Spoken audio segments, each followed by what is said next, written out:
요한복음 15장 7, 8절을 보시겠습니다. 너희가 내 안에 거하고 내 말이 너희 안에 거하면 무엇이든지 원하는 대로 구하라. 그리하면 이루리라. 너희가 열매를 많이 맺으면 내 아버지께서 영광을 받으실 것이요 너희는 내 제자가 되리라. 아멘.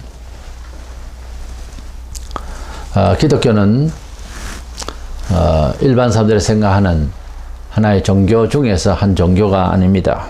대다수의 사람들이 사회인들은 그렇게 생각하고 있지만, 그러나 이 기독교는 신앙생활을 하거나 또는 기독교 역사를 제대로 파악을 하고 또 성경을 읽기까지 한다면은 자세히 들여다보면은 기독교는 우리가 보통 지상에서 만든 일반적 종교와 많이 다른 부분을 보게 됩니다. 기독교는 어떤 사실에 입각한 역사적 종교이고 문화 속에서 증명을 한 종교라고 하는 것을 알게 될 것입니다. 기독교는 하나의 피안의 세계에 대한 혹은 관념의 세계의 어떤 논리적인 그런 것이 아니고 또 본성적으로 종교 심리적으로 창안한 것도 아니고, 이것은 하나의 역사 속에서 사실적인 팩트에 속하는 것이고 삶의 현장에서 증명이 되어져야 하는 그런 다큐이고 사건에 속하는 것입니다. 그래서 예수를 믿기 전의 삶은 보통 우리가 가지고 있는 통계적인 사회학적인 경험적인 삶이 되겠습니다만은 기독교는 그 모든 것들을 제대로 설명하고 정돈해 준다 할까요? 그래서 온전히 우리 삶에 그리스도가 오시게 되면 어떤 그 문화적인 삶의 취향이 아니고 모든 것을 기정사실화하는, 모든 것을 분석하고 분리해주는, 그래서 구별해주고 정돈해주는 이런 사건적이고 그런 다큐적인 그런 내용인 것입니다. 그러므로 우리가 예수를 믿을 때에 생존하시는 하나님이라고 했는데 시편 42편 2절에 우리가 하나님을 믿고 구원을 받았다라고 하는 것은 하나님께 명상하는 수준이 아니고 실질적으로 생활 전체에 우리 몸으로서 감사하는 그런 예배와 찬양과 감사의 어떤 삶 자체를 그대로 사회 속에서 액션으로 바로 반영을 하는 것이 기독교의 성질입니다. 근데 많은 사람들이 교회당 출입만 하는 것이 기독교 신앙을 가진 것으로 오해하는 수가 있는데요.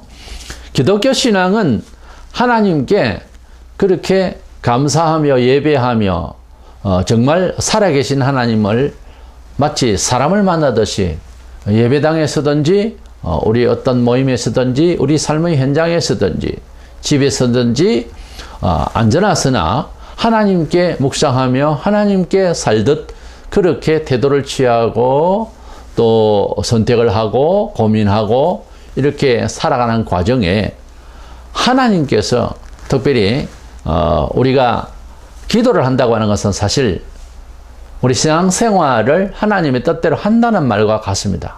예컨대 예수님께서 성전을 들어 내 아버지의 집은 기도하는 집이라 그런 표현을 하셨어요. 늘 뭐 기도만 한다 그런 뜻이 아니죠. 거기에 제사를 드리고 정성을 바친다 이 말이죠. 우리가 하나님을 믿는다라고 하는 것은 기도하는 마음으로 산다 그런 뜻이에요.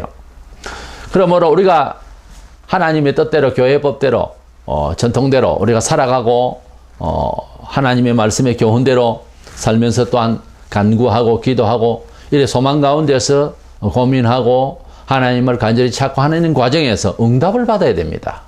그래서 기독교 신앙은 하나님께서 우리에게 주신 내용 자체를 제대로 체득하고 의식하고 깨달아서 감사하는 반응이고, 또 감사함으로 또 하나님께 우리의 소원을 아뢰고 기도하는 생활이 지속될 때에 하나님으로부터 또한 응답이 우리에게 임재해야 되는 것입니다.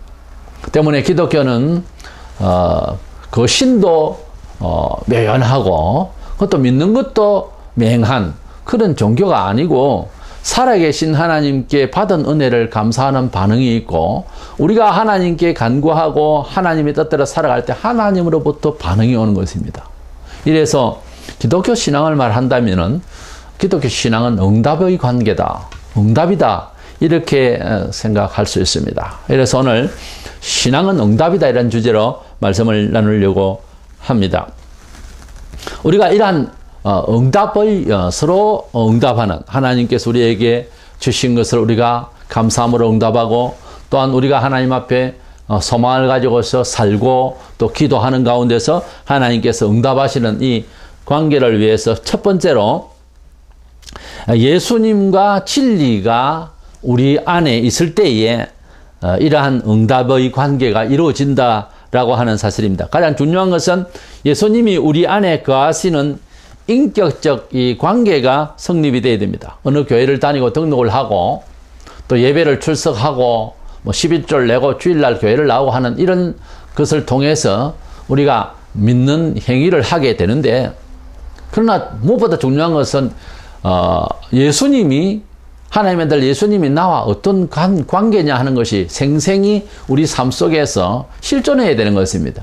일상에서 예수님이 어떤 일을 당하든 무슨 일을 만나든 예수님과 의논하고 예수님의 뜻대로 예수님의 품성대로 예수님의 목적대로 예수님의 사상대로 예수님이 사셨던 스타일로 그렇게 살고자 하는 그런 관계 영성 관계가 분명해야 된다 그 말이에요.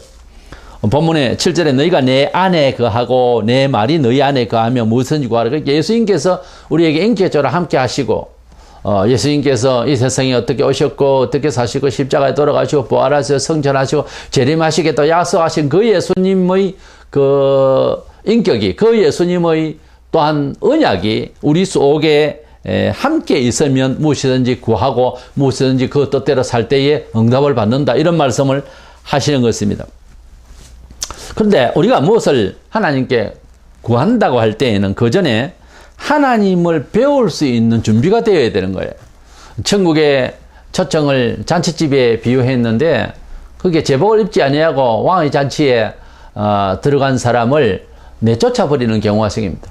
우리가 어떤 사람을 만나느냐에 따라서 옷을 또 경건하게 입어야 되겠죠. 하나님을 만난다고 할 때는 적어도 우리 일개 나라의 대통령을 만나도 그냥 예사로운 일상의 옷을 입고 갈 수가 있겠습니까? 그분의 인격과 그분을 바라보는 전 국민에 대한 예의를 갖추는 거죠. 그래서 우리가 하나님을 만난다고 할 때는 어떻게 뭐 어떤 형식이 있어야 되지 않겠어요? 어떤 태도가 있어야 되지 않느냐고 말이에요. 그것은 상식이지 않습니까? 그래서 하나님을 만나서 하나님께 무엇을 구하고 하나님과 의논하겠다 가령 이것이 기독교 신앙인데 이렇게 하려면은 마가복음 1장 15절에 보면 회개하고 복음을 믿으라 그랬어요. 이사야 59장 2절에 오직 너희 죄악이 너희와 너희 하나님 사이를 내었고 너희 죄가 그 얼굴을 가려워서 너희를 듣지 않으시게 함이니 그렇게 말씀하고 있습니다. 때문에 하나님께 나아가고 하나님께 무엇을 의뢰하고 또 하나님의 응답을 받으려고 하면 그 전에 선행되어야 될 것이 하나님께 나아갈 수 있는 본인의 처지를 마련해야 되는 것입니다. 우리가 뭐 기도를 한다거나 특별 기도를 한다거나 또는 금식을 한다거나 이렇게 무슨 제목을 놓고 기도를 하기 시작하면 처음에는 무엇을 달라 또 어떻게 되어졌으면 좋겠다는 소원을 아랩니다. 근데 한참 기도를 하다 보면은 특별히 금식 기도하고 산기도를 하거나 철학기도를 하거나 좀 고달프지만 하나님 앞에 온전히 마음과 정성을 드리기 위해서 시작을 했는데 한참 기도를 하다 보면은 그 내가 바라는 그 해결되기 원하는 내용보다 내 자신이 먼저 하나님께 합당한지에 대해서 돌아보게 되어 있어요. 항상 기도는. 그래서 무엇을 구하려고 시작했다가 회개하는 은혜를 먼저 받습니다. 반드시. 왜냐하면 순서가 우리가 마음의 그릇에 무엇을 채우기를 원해서 손을 벌렸는데 그 그릇을 깨끗하게 이제 청소를 해야 되는 이것은 어떻게 보면 당연한 일이거든요. 우리가 믿는다 하니까 그냥 대중 없이 믿습니다, 믿습니다 한다고 해서 박수를 치고 몸을 흔든다고 해서 그것이 잘 믿은 것이 아니라 하나님 앞에 정말 죄된 마음이 있으면 회개를 하는 것이 하나님을 가까이 하는 일에 선행되어야 될, 이건 필수적인 그런 태도인 것입니다. 그래서 성경에는 자세히 보면 그냥 믿으라 안 되어 있습니다. 회개하고 복음을 믿으라 그래 되어 있어요. 그리고 우리가 기도를 해도 응답이 없네 어쩌네 하는 것은 뭔가 하나님을 가까이 하기에는 준비가 안 돼 있는 그런 자신의 내면에 문제가 있다고 하는 사실을 인정해야 됩니다. 그러니까 내가 회개가 안 돼서 하나님을 만나기 참 어렵네요. 이렇게 말해야 될 것을 보통 은혜를 못 받네요. 어떤 사람은 은혜를 받았는데 이런 식으로 변명을 하는데 알아듣는 사람은 무슨 말을 하고 있다는 것을 알아들어요. 그러나 본인들은 뭐 당당하게 그렇게 말하는데 사실 그 부끄러운 소리입니다.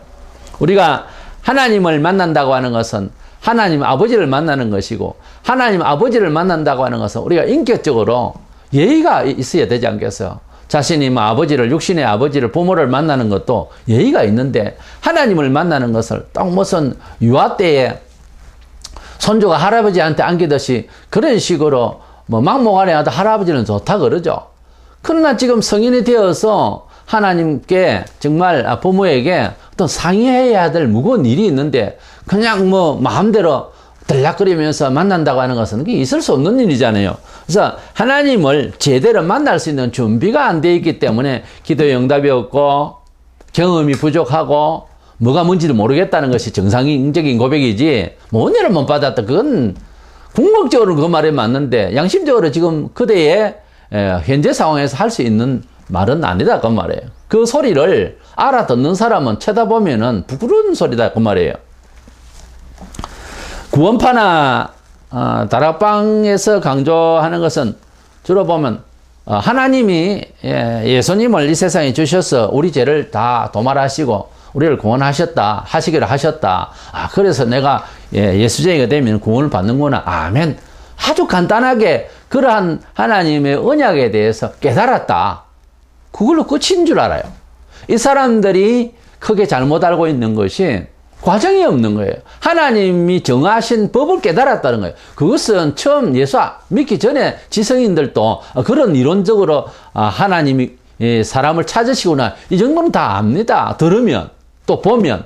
그렇다고 해서 그것이 나의 믿음이고 그것이 그렇게 알고 있는 지식이 내가 구원을 받은 상태라고 여긴다고 하는 것은 그건 또 한 번 더 자신을 속이고 자신의 양심을 못 들여다보고 계속해서 세월만 보내는 거예요. 지금 구원파에서는 그런 상황이란 말이에요.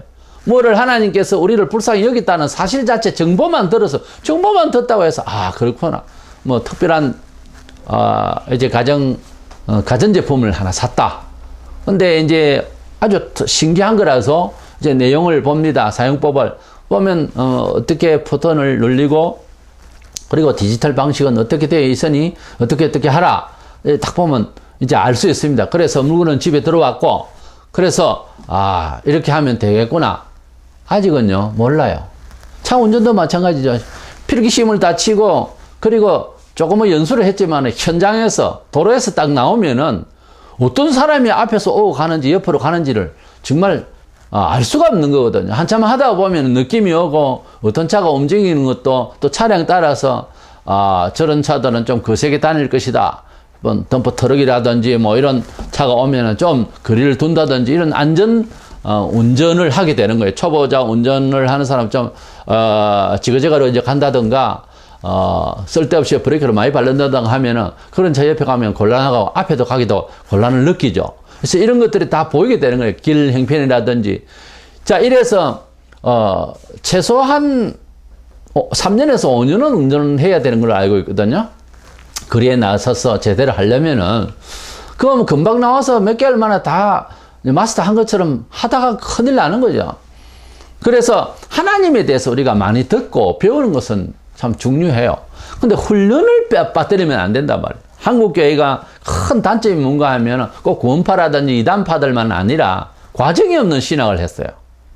하나님께서 우리를 어떻게 사랑하시고 하나님께서 역사하심을 믿습니다. 아멘. 그리고 금방 먹은 일이 일어나는 것처럼 과정이 없고 과거만 있고 결과만 있는 거예요. 과정이 없고. 이런 식으로 신앙생활을 거의 다 하고 있어요. 하나님께서 과거에 우리 죄를 다 도말하셨다. 그러니까 지금은 다 모든 걸 주신다. 믿어라. 아멘. 근데 믿고 아멘하고 계속 있어도 안 되거든요. 왜 안 될까요? 그 하나님의 은혜를 체험하는 과정이라는 게 있어요. 그 과정에 반드시 예외 없이 필수적으로 열어야 할 만문이라는 게 있어요. 회개의 문을 열어야 되는 거예요. 그것은 예외 없이 모두 다 도덕적 심리가 일어나서 부끄러워요. 하나님 앞에 부끄럽고 사람들에게 부끄럽고 통회라고 하는 것이 있어야 되는 거예요. 아무리 기억력이 없어도 자기가 통회를 한번 해봤는지 안 해봤는지도 모르겠어요. 내가 예수를 믿고 정말 깊이 정말 통회를 해봤다 안 해봤다 그것도 기억을 못한단 말입니까? 정말 하나님을 만나서 뭐 이산가족 상봉하듯이 그렇게 간격은 안 했다 칩시다. 원래는 그렇게 하는 것보다 더 해야 돼요. 근데 그렇게는 안 되더라도 정말 하나님을 만나서 그 용서와 그 사랑과 그 은혜의 언약과 삶을 살아가는데도 기발난 놀라운 그런 처세술까지 다 주신 뭐 구체적으로는 아니라도 그것이 믿어지고 그렇게 완전히 깨달아지는 그 순간이 하나도 없었단 말입니까? 내가 하나님을 만나고 난 뒤에는 우상을 섬기는 모든 사람들의 어두운 칙칙한 이 귀신의 세계에 대해서 이 잡다한 귀신들의 영들에 쏟고 있는 인류 역사를 몰랐단 말입니까?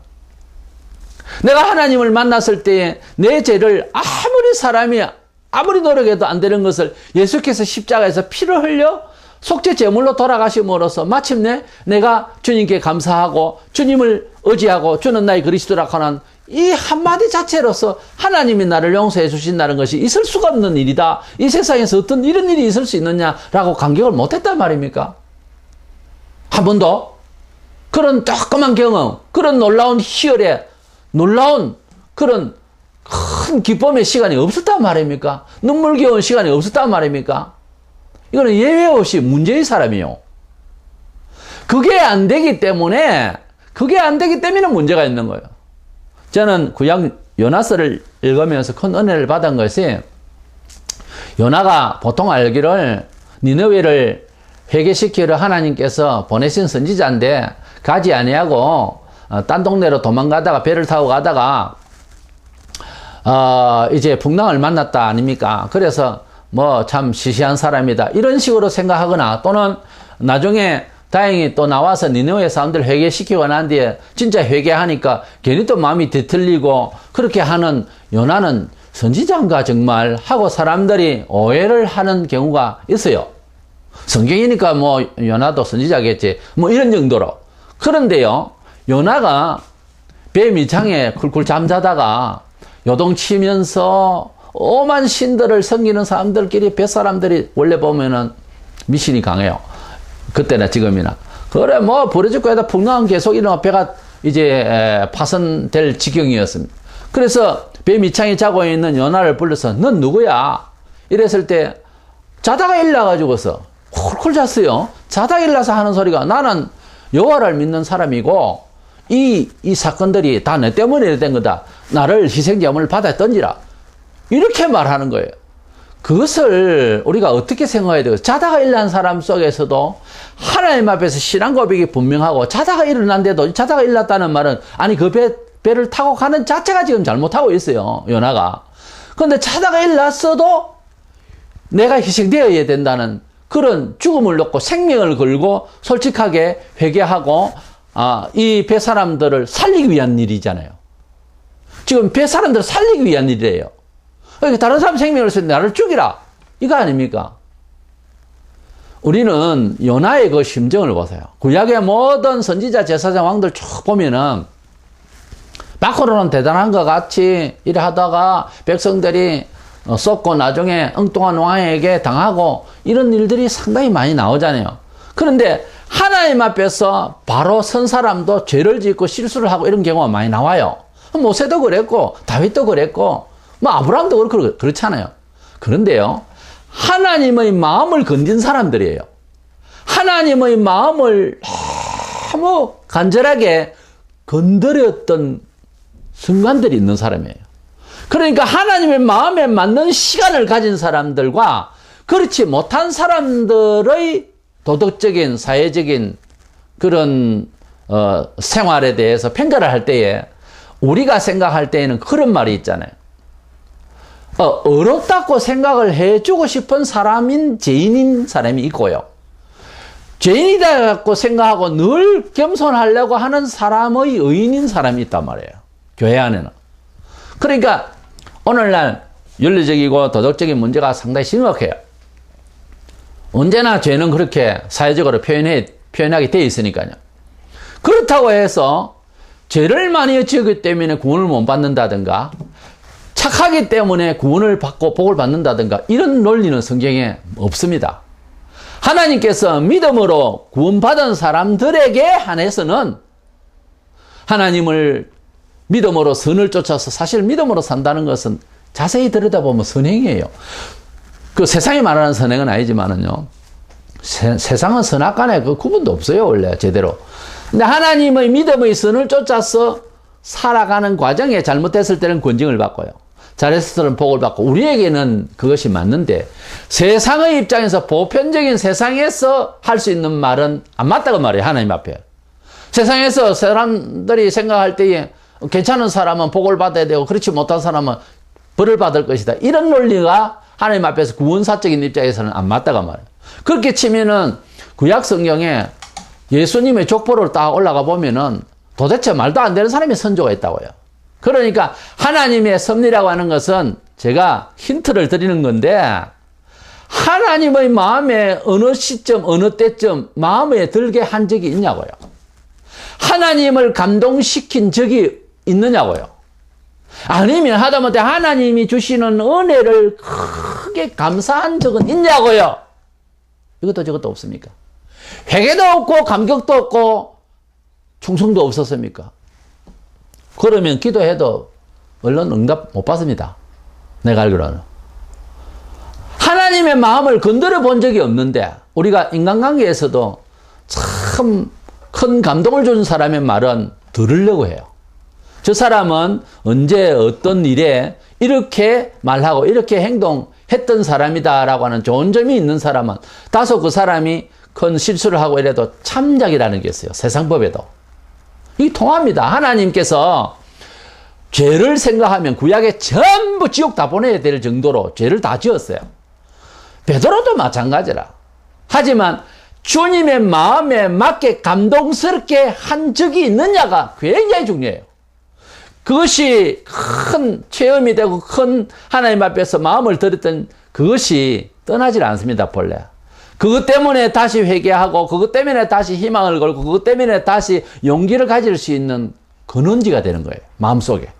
그게 없는 사람은 항상 쓰러지면 또 일나야 되겠고 그 정도지 더 이상 뭐 어떻게 해야 될 큰 경험이 안 되거든요. 어떤 소망의 닻이 없단 말이에요.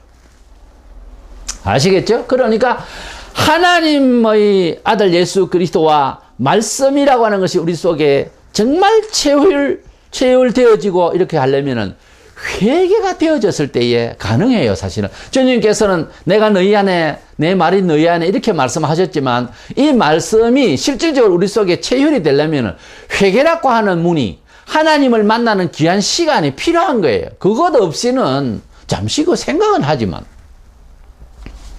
그래서 정보에 대해서 좀 알고 있고 또 그것을 깨달았다 이렇게 말하는데 사실 깨닫는다는 기노스코 안다는 이 원래 헬라의 이 기노스코라는 이 안다는 말은 체험을 하는 말이에요. 몸으로. 남자 성교를 뜻할 때 말하는 건데 체험을 하는 말이에요. 그러니까 체험 없이 안다. 우리나라 말 자체가 안다는 이 지자를 한자로 쓰면 이 각이에요. 각으로 쓰는데 깨달을 각자로 쓰는데 사실은 체득한다고 해야 됩니다. 말을 좀 다르게 만들어서 좀 풀이를 해줘야 되는 거예요. 한자를 쓴다면. 중국 사람들도 일본 사람들도 사전에 없는 글들을 많이 만들거든요. 편리하게. 우리가 예수를 안다. 진리가 내 속에 들어온다. 이걸 어떤 식으로 표현할 수 있는 것이냐. 하나님을 아는 것. 뭐 11장 3절에 하나님과 예수를 참 바로 아는 것이 영생하고 직결되는데요. 거기에는. 근데 안다는 말 자체가 전달이 지금 잘못된단 말이에요. 그러니까 하나님께서 아들을 주셔서 내가 믿게 되어서 구원을 받았다. 아멘. 단숨에 다 알았다. 그래서 구원받았다. 이렇게 이해를 하고 있으니까 오늘날 유병헌 씨 이 구원파 사람들이 범죄 중에 있으면서도 아무라도 지금 회개하겠다 하고 나오는 놈이 없잖아요. 우리가 정보를 안다고 하는 것은 그것은 가능성의 기초이지 아직 그러한 그대가 되어 있는 것은 아니다. 그 말이에요. 우리가 정보를 그래서 어떤 기계를 사용하는데도 사용하는 방법을 알고 다 했지만은 원만하게 이것을 지금 작동을 할 수가 없는 거예요. 불안한 겁니다. 아직까지는.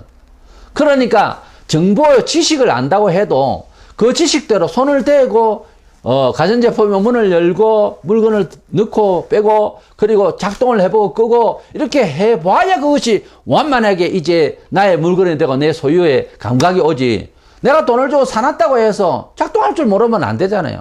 많은 교인들이 마치 믿음을 가지고서 산다는 이런 생각 자체가 여러 지식을 들어요. 매주일마다 듣고 배우고 이래서. 그런데 큰 집에다가 기분 좋은 가전제품은 다 들러놨어요. 그런데 어떻게 사용하는 법을 아는데 한 번도 사용을 하지를 못하고 아무 경험이 없을 때는 그것이 나에게 있다 하지만은 내 소유지만은 그것이 나에게 무슨 이득이 되느냐 하는 것을 생각해 보세요. 그렇기 때문에 하나님의 모든 은혜의 언약들에 대해서 많이 안다는 것이 이게 지금 장사가 아니에요. 그 하나님의 말씀을 내가 체득하고 내 몸에 확실히 체험을 해야 이것이 우리가 하나님을 살아계신 하나님을 믿는 표가 되는 거지요. 우리에게 유익하고요. 그래서 우리는 하나님께 예배를 해야 되고 안다 알아가 되는 거야. 우리 하나님 알지. 우리 하나님 있는 걸 믿지. 이러면서 교회 안 나오거든요. 이건 아니다 그 말이에요. 그 사람이나 교회를 계속 왔다 갔다 하면서도 아무런 하나님 뜻대로 살기 위해서 고통스럽고 세상 고통스럽게 되어 있어요. 예수의 뜻대로 살려면은 당장에 오른밤을 치면 왼밤을 돌려도 되지 고사라 안 돼 있거든요. 당장 고통스러운 거야. 한마디로 말하자면은 그런 과정이 한 번도 없고 10번을 다 그렇게 하면 좋겠지만 그중에 한 번이라도 체험이 하나도 안 되고 하는 사람이나 안 믿고 교회당 안 다니면서도 하나님 믿지 이러는 사람하고 뭐 차이가 있어요? 차이 없어요. 그렇기 때문에 하나님을 믿는다고 하는 것은 하나님을 가까이 하고 하나님과 우리가 소통한다고 하는 것은 우리가 하나님 앞에서 일 자체를 기도하고 하나님께 기도한다는 것은 신앙생활을 한다는 말 아닙니까? 하나님을 향해서 기도하고 하나님께 소망을 품고 기도를 해야 되는데 그런 말이 있어요. 보통 우리 교회 생활에 신앙생활을 기준을 볼 때 기도 생활을 얼마나 많이 하느냐 하는 것에 준합니다. 거의 사실이에요. 목사의 삶, 성도의 삶을 구분할 것 없이 얼마나 많이 기도하며 사느냐. 그렇게 하루에 24시간 중에 기도의 시간이 얼마나 많으냐. 하나님 말씀을 묵상하고 또 연구하는 것도 중요합니다만 기도하는 시간이 얼마나 많으냐는 것은 굉장히 중요한 거예요. 반드시 하나님과 함께 하려면 하나님의 역사를 기대하고 하나님의 역사를 내 생활에 그대로 표시하고 싶으면 반드시 기도하게 되어 있어요. 기도하지 않는 신앙은 정보를 아는가 몰라도 아무런 효용가치가 없죠. 그래서 에스겔서 36장 37절에 보면은 하나님께서 이스라엘을 도와주시고 적에게서 빼내심을 받게 하시고 도와주시지만은 뭐라 했냐면 그래도 이스라엘 족속이 이같이 자기들에게 이루어 주기를 내게 구하여야 할지라 그렇게 했어요. 그래도 구하여야 된다. 그렇게 되어 있어요. 그러니까 하나님께서 아브라함 때부터 시작해서 우리를 하나님의 백성으로 삼으셨지 않았느냐. 우리는 민족적으로 하나님의 백성이고 이방인들은 사람도 아니다. 이렇게 하고 예수님께서 오셨을 때 유대인들이 그렇게 살고 있어요. 민족적 긍지만 가지고 전통 의식만 가지고. 마찬가지입니다. 내가 어느 교회를 다닌다. 그리고 내가 장로다. 권사다. 집사다. 내가 누구다. 그게 그 신앙의 현실이 아니에요. 유대인들이 그렇게 정보를 듣고 그렇게 알고 어릴 때부터 부모로부터 우리는 제사장 아들들이고 우리는 이제 율법사 가족이야. 우리는 바리새인파에서 유능한 그런 최고의 존경을 받는 파야. 이렇게 듣고 자랐겠죠. 그것만 들은 거예요. 그런데 생활은 엉망이었거든요. 이래서 아무런 하나님 앞에 기도하지 않는 이러한 어떤 세상적인 여건 또는 정보들은 우리에게 과연 가치가 있는가? 물론 모르는 것보다는 기회는 되지만은요. 우리 하나님께서 예수께서 재림하셔서 그때 가야 꼭 우리가 심판을 받아서 깨달아야 될 것이 아니고 믿는 자들은 하나님의 말씀을 자세히 듣고 보면 다 깨닫게 됩니다. 그래서 반성을 하고 하나님을 믿어도 제대로 믿어야 되겠다는 거예요. 두 번째로는 이 신앙은 하나님의 아들 예수 그리스도와 그 말씀 언약을 우리에게 회개함으로 우리가 소유를 하게 되고 체험하게 되는데 우리가 성경을 예를 들어서 신약 전체를 들은 것과 마태복음 하나만 들었다, 한 권만 들었다, 두 개 다 들었을 때 정보가 신약 전체를 듣고 신구약 전체를 들은 사람보다는 책 한 권인 마태복음만 들은 사람이 아무래도 빈약하죠, 정보가. 그런데 많이 들은 사람이 신앙이 좋을 것이다. 그거는 절대 아닙니다. 무엇을 얼마나 들었든지 그 들은 바에, 뭐 안 들으면 믿을 수가 없지만 들은 바에 대한 열매가 있어야 되는 거예요. 아무리 많이 들으면 뭐합니까? 아무리 알면 뭐합니까? 그 삶이, 그 언약들이, 그 해석들이 내 생활에서 전혀 움직이질 않는다면 그것을 신앙이라 할 수 있느냐는 거예요. 그래서 신앙은, 기독교 신앙은 반드시 변명이 아니고 열매를 맺어야 됩니다. 신앙은 말을 잘하는 것이 아니고 하나님의 진리대로 살아서 역사를 보여줘야 돼요. 물론 영생신앙은 변치 않는 믿음의 고백으로서 충분하지만은 믿음을 지닌 자로서의 생활의 표현은 증거를 할 수 있어야 되는 거예요. 예수님께서 유대 땅에 오셨을 때에 당시 사도들의 사람들의 그 신앙은 전통 속에 민족적 긍지만 있었고 그 유대인들의 모든 율법사들과 많은 조직이 있었습니다. 제사장들도 상당히 많았고요. 그런데 제사장직도 정치하고 병합돼 가지고 아주 제대로 움직이질 않았어요. 그런데 이러한 상황에서 예수님께서 믿음의 본질에 대해서 같은 유대인 혈통으로서 말씀을 이렇게 가르치시니까 아주 먼데 사람처럼 그렇게 취급한 거예요. 예수님께서 말씀하시고자 하는 참 하나님께 나아가고 성전을 취급하는 모든 것들 그리고 믿음으로 살아가는 내용들이 어떤 것이라는 것을 교훈을 했을 때에 너무 멀리 들리는 겁니다. 그게 본질적인 내용인데 아무리 신약에서 예수님께서 말씀하셨지만은 구약 성경을 가지고 주로 말씀을 하셨잖아요. 그러니까 바로 해석이 안 되는 거예요. 눈이 어두우면은 뻔히 보고도 바로 해석이 안 되는 거예요. 웃기는 겁니다. 사람이라는 게 정신이 잘못되면은 큰 충격을 받거나 오래된 습관이 잘못 고집이 이렇게 생기면은 사실을 놓고도요 그 사실을 사실대로 못 봐요. 이게 지금 현재를 살아가고 있는 우리 삶 속에서 모든 시민들이 현실을 놓고도 현실을 현실대로 못 바라보는 이런 이상한 것은 뭔가 하면 선입감이 너무나도 고착되어 이상하게 보게 하는 그런 생각의 틀이 잘못되어 있는 거예요. 예수님께서 유대인들에게 뭐 억지로 다른 방향으로 구약을 해석하게 한다든가 그건 아니었어요. 근데 이 사람들이 정신이 완전히 가버렸으니까 구약 성경 가지고 말씀하시거든요. 심지어 구약 성경에 영생이 있고 구약 성경에 보면은 메시아가 베들레헴에 나서 바로 자기라고 하는 것을 너희들이 알게 될 것이라고 말씀을 쭉 설명을 해주세요. 믿는 사람은 깨달아졌어요. 근데 안 믿으려고 하는 사람은 예수가 이단인 거예요. 예수님께서 오셔서 그 유대인들에게 억지의 교훈을 사상을 퍼뜨린 거 아닙니다. 그런데 안 따르는 거예요. 어떤 상태였나 하면은 마태복음 23, 3절 그러므로 무엇이든지 그들이 말하는 바는 행하고 지키되 그들이 하는 행위는 본받지 말라. 그들은 말만 하고 행하지 아니한다 그랬어요. 유대인들이 말하고 있는 것 있잖아요. 그 말하고 있는 것은 그래도 근거가 있어가지고 무슨 말을 해요. 구약의 말씀을 쫓아서. 그런데 전혀 가슴이 안 따라가고 생활이 안 따라가니까 말밖에 없는 거예요. 그러니까 그들의 말은 행하고 그들의 행위는 본받지 마라. 이렇게 제자들에게 말씀하셨어요. 우리 예수님께서 그래서 이렇게 말씀하셨어요. 마태복음 11장 19절에 지혜는, 이 지혜란 말은 잠언서나 신구약 전체를 통해서 지혜는 구원을 받는 지식이에요. 이 지혜는 그 행한 일로 인하여 옳다함을 얻느니라. 이렇게 유대인들이 말하고 있는 많은 지식적인 이야기, 많은 뭐 지혜로운 이야기 다 좋은데 행위가 나타나서 열매가 있어야 된다 그거죠. 그런데 행위가 없는 그들의 빤지런한 말들, 이것이 무슨 지식이 되겠느냐, 무슨 지혜가 되겠느냐 이 말이죠.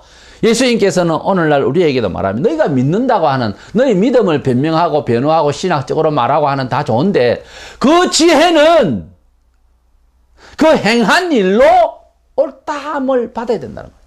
그러니까 하나님을 믿는다라고 하는 것이 세상적으로 지식적으로 말을 할 때 최고 바른 지식이라고 봅시다. 그렇다면 그 지식이 능력으로 행동으로 나타내 보이라 이거예요.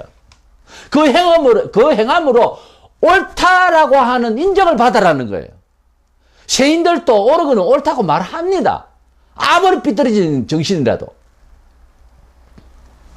본문 8절에 너희가 열매를 많이 맺으면 내 아버지께서 영광을 받으실 것이요 너희는 내 제자가 되리라 이렇게 말씀합니다.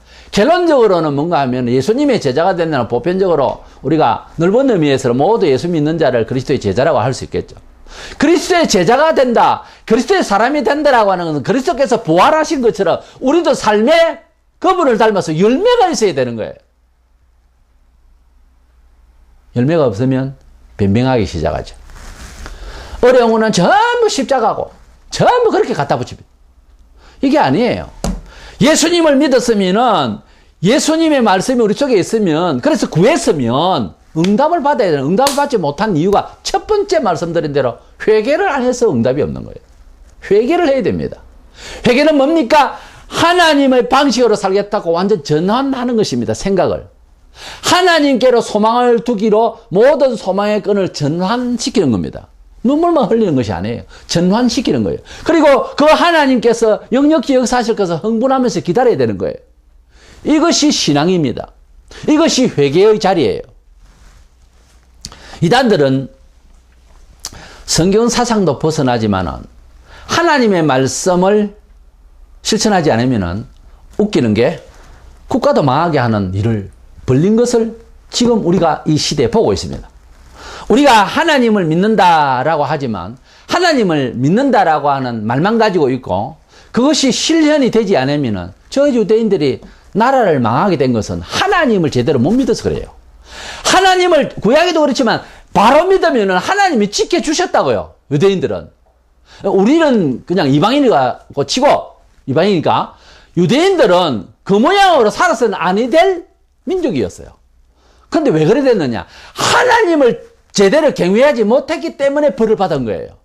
국가를 날린 거예요. 하나님께서 마지막 기회로 아들을 주셨는데 그 아들 그냥 죽였단 말이에요. 그러니까 국호 자체를 또한 날려버렸어요. 우리가 하나님을 잘 믿으면은 사실은 사회와 국가도 융성케 하고 보탬이 되는 거예요.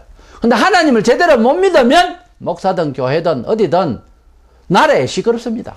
국가와 사회에 빛이 되는 것이 아니라 어지럼을 주는 그런 결과를 지금 우리 한국교회 역사가 가지고 있잖아요. 적어도 천지를 지으신 하나님을 믿노라 하고 신앙 고백을 하는 신자라면은 그 능력을 생활로서 최소한의 단위라도 나타내고 또 스스로 그런 감동적인 삶을 살아야 되는 것입니다. 교회 출입을 하는 것이 신앙생활 아닙니다. 교회 출입을 하는 것이. 전도를 할 때 누가 살아계신 하나님에 대해서 증명하라고 하면은 뭐라고 증명하렵니까? 무슨 말로서 내가 하나님을 만났다, 하나님 계시다 하는 말을 할 수 있습니까? 그냥 앵무새처럼 들은 대로 그냥 말한다고 해서 그것이 복음이라고 생각하면 안 됩니다. 반드시 복음은 능력으로 나가야 됩니다. 복음은 이론이 아니고 철학이 아니에요. 하나님의 복음은 살아있는 생명의 말씀이기 때문에 그 권능이 함께 해야 된단 말이에요. 권능이 없이는 제자들에게 전도자를 안 보냈습니다. 권능을 주셨어요. 처음에는 지상에 계실 때는 예수님께서 제자들에게 명하시고 말씀을 입에 넣어줬지만은 성전하시고 난 뒤에 성령의 충만함으로 말씀을 전하도록 했단 말이에요. 세상 사람들이 듣고 우리의 전도를 듣고 다른 종교와 아니면 자기가 살아가고 있는 처세와 큰 차이가 있는 비교의식을 할 수 있도록 이야기를 해줘야지 그냥 예수 믿으시오. 안 믿어도 됩니다. 이걸 끝나는 거예요. 물론 처음에 다 그러죠. 그러나 끝까지 그렇게 이야기할 수 있는 자신이 있냐고요. 우리가 열매가 어떤 식으로든지 많이 열매를 맺으면 더 좋죠. 그러나 일단 열매가 하나님을 믿고 내가 예수를 믿고 평신도든 목사든 누구든 내가 하나님을 믿고 이렇다 할 만한 하나님이 주신 바라고 하는 것이 없다면 열매 얻기를 위해서 지금부터 기도해야 됩니다. 사는 게 바쁘고 지금 그게 중요한 게 아닙니다. 하나님께서 주신 은혜가 나는 무엇이다는 것을 목숨을 걸고도 말을 할 수 있을지 그것을 돌아봐야 돼요. 그게 안 되고 매일 교회를 쫓아다니고 교회를 바꾸고 방황을 한다고 해서 되는 게 아니에요. 남 탓하고. 어떤 사람이 인터넷에 자살 방지책으로 활동을 하고 있는 목사님도 있는데 거기 보면 뭐 번개탄을 어떻게 피우는지 가르쳐 주실 분 있습니까? 이렇게 올리는 사람이 있어요. 죽으려고 하는 사람. 집안이 이제 부모가 좀 정상적이지를 못하고 본인도 살 희망이 없는 이런 상황에서 올리는 거예요. 뭐라고 해야 됩니까, 우리가? 저는 내 개인적인 신앙 감정을 올려놨어요. 참고하시라고. 세상에는 새벽부터 다리를 절면서 폐지를 주워 다니는 사람도 있고 별의별 사람이 많이 있다. 위안부 인생을 보내고 이 험한 세상을 세월로 함께 아직까지 살고 있는 그런 할머니도 있다. 진실을 쫓아서 소망을 가지고 살면 한 번은 자신에게도 변화의 시대는 온다. 번개탄을 어떻게 피우는지를 지금 묻는 겁니까? 나도 미래가 변할 수 있다는 것을 의심하고 있고 그런 변할 수 있는 미래가 있느냐를 묻고 있는 겁니까? 내가 이렇게 물었어요, 대부분. 번개탄을 뭐 불지를 보면 피지요. 그게 문제가 아니고 나도 변할 수 있는 미래가 있는지에 대해서 궁금한지를 내가 물었어요. 그래, 변할 수 있다고 그랬어요. 100번 변할 수 있으니까 희망을 버려서는 안 되죠. 우리가 우리의 삶에 대해서 불만을 하고 우리가 또 어려움을 당할 때에 겨우 한다는 이야기는 들은 바는 있어가지고서 뭐 십자가네 고난이네 이러는데 과연 십자가를 진다고 하는 것이 복음을 쫓아서 살다가 받은 것인지 그래서 예수 믿기 때문에 막무가내 미워하는 세상 사람들부터 정말 핍박을 받는 것인지 아니면 내가 게을러서 하나님 뜻대로 안 살아서 징계를 받고 있는 중인지 징계를 십자가로 하면 안 됩니다. 그것은 권징을 받고 있는 중이지 매를 받고 있는 중이에요. 매를 맞으면서 십자가를 하면 안 되죠. 우리는 기독교인으로서 이번에 구원파를 보면서 함께 깨달아야 할 사항이 뭔가 하면은 하나님께서 우리에게 어떻게 사랑하시고 예수를 왜 주셨고 그것을 다 알았다 지식적으로. 그래서 매일 듣고 그래서 서당계 3년 풍을 넣는다고 그렇게 얽혀대는 이런 많은 교회의 지식들이 우리에게 있다. 그러면 그렇게 사느냐 하는 거예요. 지식만 가지고 있으면은 구원받은 마냥 회개된 마냥 응답받은 사람 마냥 하나님 사람인 양 본인이 스스로 생각하는 것은 그것은 또 한 번 더 자신을 속이는 거예요. 우리가 간접 경험이지만 유대인들 그랬잖아요. 자신들에게 자기가 쏘한 거예요. 마귀의 자식이라고 예수님 그렇게 말씀하셨어요. 완전 마귀의 지배를 받고 있는 거예요. 오늘날 말세가 되면은 교회 사회 내부에 귀신의 역사로 모르고 목사 입을 통해서 사람들이 하나님의 뜻보다 자기 사욕을 쫓을 스승을 둔다 그랬어요. 지금 이 시대를 많은 사람들이 그냥 뭐 평범하게 생각하기 쉬운데 이 시대는 굉장히 힘든 시대입니다. 영적으로 바로 살기가. 우리는 하나님을 신실한 살아계신 하나님을 믿는 자들입니다. 그렇다면은 살아계신 하나님은 말씀을 하시는 분이고 살아계신 예수 그리스도를 성천하셔서 아직도 우리를 위해서 기도해 주신다고 했습니다. 우리가 기도하고 우리가 하나님께 예배하고 우리가 하나님을 찬양하고 감사한다면 이 반응을 하나님이 받으셨고 정말 감동하시기까지 할 만큼 내가 그렇게 산다면 하나님으로부터 또 반응이 오게 되어 있다 이 말. 반응이 하나도 없다는 것은 안 올려진 거예요. 그대의 제사와 생활과 기도와 믿음과 찬양이. 신앙은 서로의 응답 관계입니다. 하나님께서 우리에게 주신 바에 대해서 지식적으로 아는 것, 그것은 감동됐습니까? 얼마나 감동했어요. 그 하나님께 주신 언약들을 정말 기쁘게 간절하게 감동하면서 그 감동한 것을 반응을 해야 돼요. 어떻게 해요? 예배하고 감사하고 충성하고 봉사하고 인내하고 열심히 하고 그렇게 하나님 앞에 반응이 있어야 돼. 반응 하나도 없고 아 알았다고 좋은 뜻이라고 헤헤헤 호호호 웃고 그럼 끝이다? 이건 신앙이 아니에요. 이건 반응이 아니에요. 하나님 앞에 반응이라고 하면 말씀대로 살려고 이제는 말씀대로 살아야 되겠구나 하는 생각이 실질적으로 생활에 나와야 됩니다. 예를 들었으면 최소한도 두세 개라도 하려고 노력을 해야 되는 거예요. 그런 모습이 보여야 하나님께서 7, 8 못하는 것은 봐줄 수도 있는 참작을 한다고 말이에요. 어느 누가 사람이 전부 다 완벽하게 살 수 있습니까? 근데 처음부터 하나도 재미 없다. 하나도 죽을 맛이 없다. 하나도 인내가 없다. 하나도 고민이 없다. 하나도 간절함이 없다. 이 말이 됩니까? 그러니까 하나님 앞에 내가 반응하면 제대로 반응했다면 하나님은 다른 신하고 달라서 살아계시기 때문에 또 마음이 너무 크시고 완전하셔서 우리에게 99가지를 잘못해도 하나만 잘해도 99양은 놔놓고 잃어버린 한 양을 찾듯이 그 하나를 이뻐하시고 기뻐하시고 우리를 막 축복하시는 하나님인 줄 왜 모릅니까? 하나님은 응답하시고자 그렇게 기다리십니다. 하나님은 우리 사람이 생각하는 그런 인내하고 다릅니다. 우리는 자손 몇 대 인내해도 못 따라가는 그런 인내로 우리 하나님은 우리를 기다리세요. 그렇다면 우리는 하나님 앞에서 신앙의 반응을 제대로 해야 되지 않느냐가 말이에요. 그래서 오늘 주제를 잘 깨달으셔서 나는 신앙 반응이 있는지 안가? 또 하나님은 나에게 반응하셨는가? 점검하시면서 신앙은 관념이나 쿰쿰한 어떤 무상심리가 아니라 신앙은 또 교회 왔다 갔다 하는 이 문화가 아니라 신앙은 응답이다. 삶의 응답이다. 실질적으로 응답하는 관계이고 삶 자체의 팩트로 나타나야 되는 실질적인 이야기가 돼야 된다라고 하는 점에서 제발 들은 거 가지고서 많이 아는 척 변명 같은 거 좀 하지 마시기 바랍니다. 소용없는 이야기예요. 많은 말보다 많은 열매가 있어야 되는 줄로 믿습니다. 이래서 신앙생활은 이렇게 살아계신 하나님과의 생활 속에서 응답관계다는 것을 꼭 기억하셔서 항상 겸손하게 하나님의 응답을 받을 수 있는 저와 여러분 되시기를 축원합니다.